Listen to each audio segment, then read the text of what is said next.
me dit, mais tu crois vraiment que ça va marcher avec ce générique?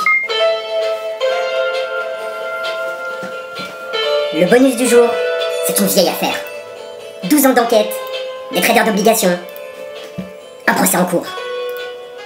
Ils sont 3. Ariel Cheminot, Nourdine Benhammer et Olivier Mouline. Et ils étaient, en 2000, traders d'obligations à la banque de financement de trésorerie, à la financière Kléber et chez CPRI. Ces anciens traders sont accusés de fraude et abus de confiance par BNP Paribas et Crédit Agricole qui détiennent désormais les sociétés pour lesquelles ils travaillaient. Nos lascars auraient manipulé les prix d'obligations pour faire monter artificiellement leurs prix et empocher au final une confortable plus-value sur le dos des banques. Selon les données de l'enquête, les traders choisissaient dans le portefeuille de leur banque des obligations illiquides, c'est-à-dire très peu chères, voire invendables. Ils vendaient ces obligations à un intermédiaire au Royaume-Uni à un prix légèrement plus élevé. Ce même intermédiaire revendait les obligations à des fonds basés dans des paradis fiscaux. Et ces fonds étaient tout simplement contrôlés par nos 3 traders français. Enfin, nos 3 traders rachetaient les obligations à un prix encore plus élevé avec les fonds des banques pour lesquels ils travaillaient. Résultat, les fonds qu'ils détenaient dans les paradis fiscaux se mettaient bien avec des grosses plus-values payées par les banques.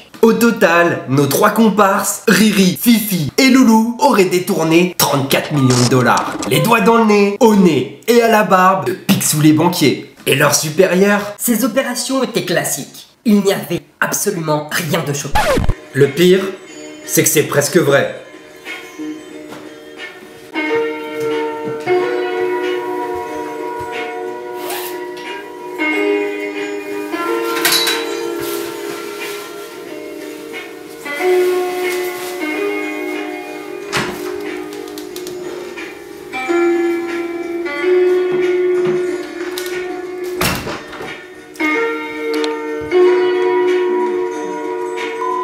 Sorry, the number you have dialed is not